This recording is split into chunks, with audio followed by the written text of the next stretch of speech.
ETF index mutual funds నేర్చుకుని stock మార్కెట్లో రాణించాలనుకుంటున్నారా? వెంటనే ఈ నెంబర్కి కాల్ చేయండి. నమస్కారం. కార్తీక్ పురాణం 28వ అధ్యాయంలోకి వచ్చాం. అంబరీషోపాఖ్యానం వింటున్నాం. అంబరీషుడు ఇట్లా చెప్తున్నాడు. ఏంటి, మన దూర్వాసుని వెంట వచ్చినటువంటి సుదర్శన చక్రంతో అని చెప్తున్నాడు అనమాట. ఓ చక్రమా, ఆగు ఆగు, నీకు నమస్కారము. ఇతడు బ్రాహ్మణుడు, ఇతనిని చంపుట తగదు. నీకు వధ ముఖ్యం కాబట్టి ఉన్నంతలో నా శరీరాన్ని ఇస్తాను. ఈ బ్రాహ్మణుని విడిచిపెట్టు, లేకపోతే నాతో యుద్ధం చెయ్యి. నీవు హరి యొక్క ఆయుధము కనుక నాకు దైవానివి, అయినప్పటికీ నీతో యుద్ధం చేస్తాను కానీ నిన్ను బతిమలాడట్లేదు. క్షత్రియునకు బ్రహ్మయుద్ధమని విధించను కానీ బ్రహ్మ యుద్ధాన్ని విధించాడు కానీ యాచనని విధించలేదు. క్షత్రియుడు అన్నవాడు యుద్ధం చేయవలసిందే. నేను నిన్ను బతిమలాడటలేదు, వదులు లేదా యుద్ధం చెయ్యి అంటున్నాడనమాట. అయినను నీవు నాకు దేవతవు కనుక యాచించచ్చు, అయినా కూడా నువ్వు భగవంతుడివి, ఎందుకంటే విష్ణువు యొక్క ఆయుధానివి కాబట్టి నువ్వు కూడా విష్ణు సమాన స్వరూపుడివే. నేను నిన్ను యాచించవచ్చు, నువ్వు సమస్త భూతములకు అజేయుడవు. ఆ మాట నాకు తెలుసు, అయినా కూడా నా బాహుబలాన్ని చూడు. నాకు తెలుసు ప్రాణుల్లో ఎవ్వరూ నిన్ను జయించలేరు. చక్రాయుధానికి అడ్డం పడగలిగిన వాడు ప్రపంచంలో లేడు. అయినా కూడా నా వల్ల కాదు, అయినా నాకు తెలుసు ఆ విషయం. అయినా కూడా నా బాహుబలాన్ని కూడా నువ్వు చవిచూద్దు గాని. విష్ణువాది దేవతలందరూ నీ బలాన్ని నా బలమును కూడా చూతురుగాక. నిన్నిప్పుడే భూమి యందు పడవైచెదా. అట్టి అవస్థ చెందక ఇతనిని విడువు. అంటే క్షాత్రధర్మమైన యుద్ధానికే అంబరీషుడు తెగబడిపోయాడు. తనని కాపాడమని అడిగిన దూర్వాసుని అంతకుముందు శాపం ఇచ్చినా కూడా తనని కాపాడమని బతిమలాడుతున్నటువంటి దూర్వాసుడి కోసము తనకి ప్రత్యక్ష దైవ స్వరూపమైనటువంటి సుదర్శన చక్రాయుధంతో యుద్ధానికి పూనుకున్నాడు. నేను నిన్ను నేల మీద పడేస్తాను, నీ బలాన్ని నా బలాన్ని కూడా విష్ణువాది దేవాదులందరూ కూడా చూస్తురుగాక, కాబట్టి విడిచిపెట్టని అరుస్తున్నాడు. ఇంకా చెప్తున్నాడు, నీకు జీవించి ఉండి హరిహస్తమందు నివసించ కోరిక ఉన్న ఎడల నన్ను పాలించు, నా మాట విను, శరణాగతుడైన ఈ బ్రాహ్మణుణ్ణి విడిచిపెట్టు. నీకు బతకాలనుందా అని అడుగుతున్నాడు సుదర్శనుణ్ణి. రాజిట్లు గట్టిగట్టిగా పోరాటానికి సిద్ధపడుతుంటే అరుస్తూ చక్రం సంతోషించి ఎంతో సంతోషంతో రాజుని పరీక్షించవలైనన్న తలంపుతోటి కోపముతోటి ధూర్తంగా ఇట్లా పలికాడట. ఓ చక్రం అన్నాడు ఇట్లా, ఓ రాజా, తెలియనా నీకు తెలుసా అన్నాడు. మధుకైటపులనే రాక్షసుల్ని విష్ణుమూర్తి సంహరించాడంటే నేను నాతోటి సంహరించాడు. దేవతలకు జయించుటకు శక్యం కారైనటువంటి ఎంతో మంది రాక్షసుల్ని నేనే చంపాను. విష్ణువుతోటి విడవబడి నేను చంపాను, ఆ శక్తి అంతా నాదేని చెప్తున్నాడు అనమాట. కోపంతో కూడిన ఈ దూర్వాసుడి మొహం చూడ్డానికి ఎవడైనా సమర్థుడున్నాడా?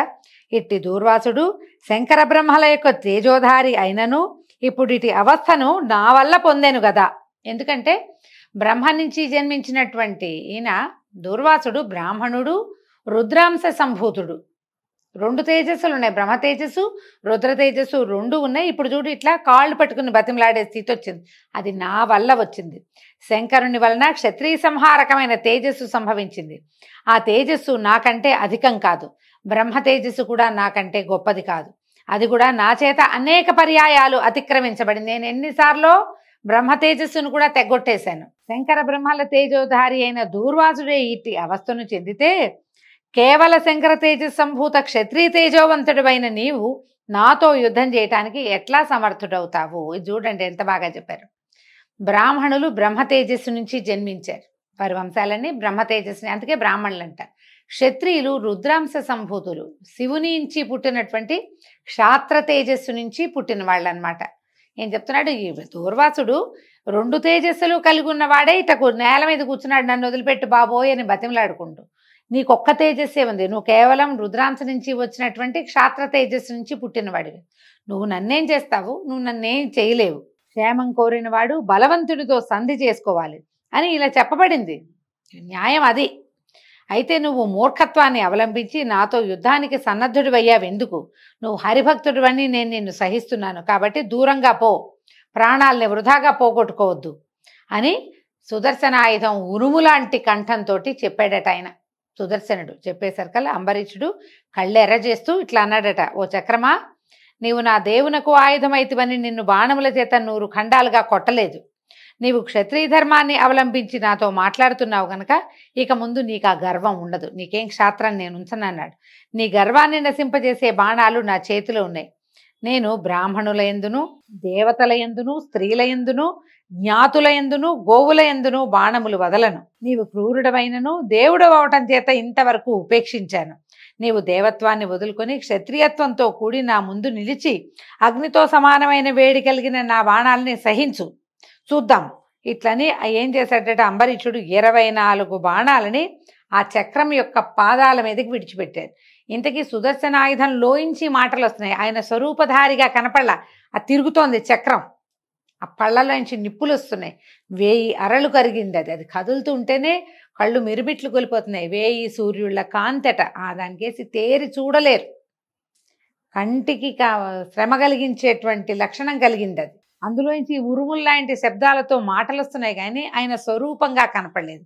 అందుకని అంబరీషుడు ఏమంటున్నాడు, నువ్వు దైవత్వాన్ని విడిచిపెట్టి, ఈ శక్తిని విడిచిపెట్టి స్వరూపంలో కనపడు, అప్పుడు నీ సంగతి చెప్తానని 24 బాణాలు వేశాడు. ఈ రకంగా క్షాత్ర పౌరుషంతో కూడిన రాజును చూసి చక్రం, సుదర్శన చక్రం నవ్విందట. హాహాహా అని ఉరుములాంటి శబ్దంతో నవ్వు వినపడింది. నవ్వుతూ, ఓ రాజా, నీ సంరక్షణ కోసమే హరి నన్ను పంపాడు. నిన్ను శరణాగతుడైన ఈ బ్రాహ్మణుని కూడా వదిలిపెట్టాను, సుఖంగా ఉండు అని చెప్పి ధనుర్బాణాలతో కూడి ఉన్న రాజుని స్వరూపంతో కౌగలించుకున్నాడంట సుదర్శన స్వామి. కౌగలించుకుని భూమి యందు నేల మీద నమస్కారం చేశాడట. నువ్వు భక్తుడివి, భగవంతుడు ఎంత గొప్పవాడో భాగవతోత్తముడు అంత గొప్పవాడని ఆయనకి నమస్కారం చేశాడు. ఇట్లా విధేయుడుగా కనపడినటువంటి ఈ చక్రాన్ని చూసి రాజు ఇట్లా అన్నాడట, సంసార మధ్యలో సంచరించే పురుగునైన నేనెక్కడ, హరి యొక్క హస్తమందు ప్రకాశించడి నీవెక్కడ, ఇట్లు తెలిసి కూడా నీతో యుద్ధమునకు సన్నద్ధుడైన నా తప్పును సైరించుము.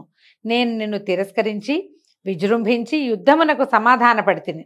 క్రూరమైన నా క్షత్రియ స్వభావం ఇట్లు చేసింది కనుక నన్ను క్షమించు అని సుదర్శన చక్రాయుధ స్వామిని అంబరీష మహారాజు పరిపరి విధాలుగా ప్రార్థించాడు. ఇది శుక్లపక్షము, పగలు, యుద్ధభూమి, మకరమాసము, ఇట్టి పుణ్యకాలమందు నా దేవుడివైన నీ వలన మృతియే మరణాన్ని కోరే నేను ఈ యుద్ధానికి వచ్చాను నాయన. భగవద్గీత యందు చెప్పబడినటువంటి ఒక ప్రత్యేకమైన వాక్యాలు చెప్తున్నారు. ఉత్తరాయణంలో శుక్లపక్షమందు పగలు మరణించిన వాళ్ళు అర్చిరీది మార్గాల్లో పోయి బ్రహ్మపదాన్ని చేరుతారని చెప్పబడింది. కాబట్టి ఈ కార్తీక శుద్ధ ద్వాదశి నాడు వెళ్ళిన దూర్వాసుడు మాఘమాసానికి తిరిగి వచ్చాడట. కార్తీకం తర్వాత మార్గశిరము, పుష్యము, మాఘము 3 మాసాలు. ఈ పరిగెడుతున్నటువంటి దూర్వాసుడు కార్తీక శుద్ధ ద్వాదశి నాడు మొదలుపెట్టాడు చక్రాయుధం నుంచి పరిగెత్తడం.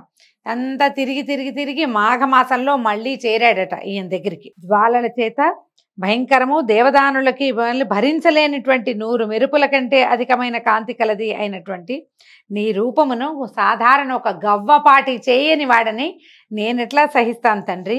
సహస్రాగ్నియుతమైన రవిబింబంలాగా 1000 సహస్రారాలని ధరించేటువంటి సమస్త సంహారక శక్తివి అయినటువంటి నీ రూపంతో యుద్ధం చేయటానికి నేనెట్లా శక్తున్నవుతాను. కోరలతో కూడి భయంకరము, 10 దిక్కుల యందు అగ్నులను బయలుపుచ్చుతున్నటువంటి నీ యొక్క దంతపు దెబ్బను దేవుడు గాని రాక్షసుడు గాని అసలు ఇంకెవ్వడైనా గాని సహించగలడా. మెరుపులు, సూర్యుని కిరణజాలములు మొత్తములైన భయంకరాకారాలు ధరించి వచ్చినా కూడా నీ తేజస్సుని తిరస్కరించలేవు. విష్ణువు భయంకరాకారమైన నిన్ను ఆశ్రయించి నిన్ను ధరించి 3 లోకములను పరిపాలించుతున్నాడు. నీతో విరోధించిన ఎడల దేవతలు గాని దానవులు గాని అన్యులు గాని నిన్ను జయించలేరు. దైత్యులను చంపవాడవు, భక్తులను పాలించువాడవు, విష్ణువు యొక్క కాంతి చేత ప్రకాశించుతున్నవాడవు, ప్రాణ గమన కష్టమును హరించువాడవు అయినటువంటి నీకు పరిపరి విధాలా నమస్కారం చేస్తానని ఆ సుదర్శన చక్రాయుధాన్ని ఎన్నో విధాలుగా ప్రార్థించాడు అంబరీషుడు. నిన్ను గెలుద్దామని కాదు, నీ చేతిలో సంహరింపబడదామని యుద్ధానికి వచ్చాను తండ్రి.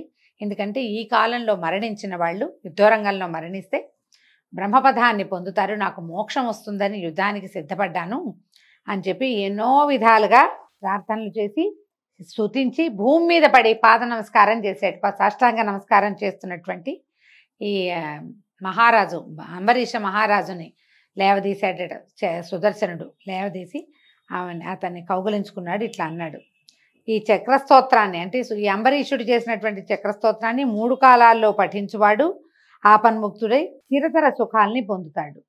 కలియుగంలో ఈ అధ్యాయాన్ని ఒక్కసారైనా వినేవాళ్ళు అనేక భోగాలు పొంది మోక్షాన్ని పొందుతారని ఇది ఆ సుదర్శన చక్రాయుత స్వామి కాదు, అత్రి మహాముని అగస్త్య సంవాదంలో చెప్పబడిందనమాట. ఆయన భక్తుడికి ప్రాణదానం చేసినటువంటి భగవంతుడి యొక్క ఆయుధం. ఈ భక్తుడు తనిచ్చిన మాట కోసం మరణించటానికి కూడా సిద్ధపడ్డాడు. ఇలాంటి ఒక కథని మనం ప్రతి సంవత్సరము ఒక్కసారైనా వినాలి. ఒక జీవితంలో ఒకసారి వింటే చాలంటున్నారు. ప్రతి సంవత్సరం ఏటా కార్తీక పురాణంలో ఇది కనపడుతుంది. ఈ రకంగా అంబరీషుణ్ణి చక్రాయుత స్వామి రక్షించి అతనికి శరణిచ్చి, నిన్ను నేనేం చేయను, బ్రాహ్మణుణ్ణి నేనేం చేయను అని చెప్పేసి మళ్ళీ విష్ణు సన్నిధానానికి వెళ్ళిపోయాడండి. దీంతో 28వ రోజు పారాయణ పూర్తయింది. రేపు ఉదయం 29వ రోజు పారాయణలో మళ్ళీ కలుసుకుందాము. నమస్కారం.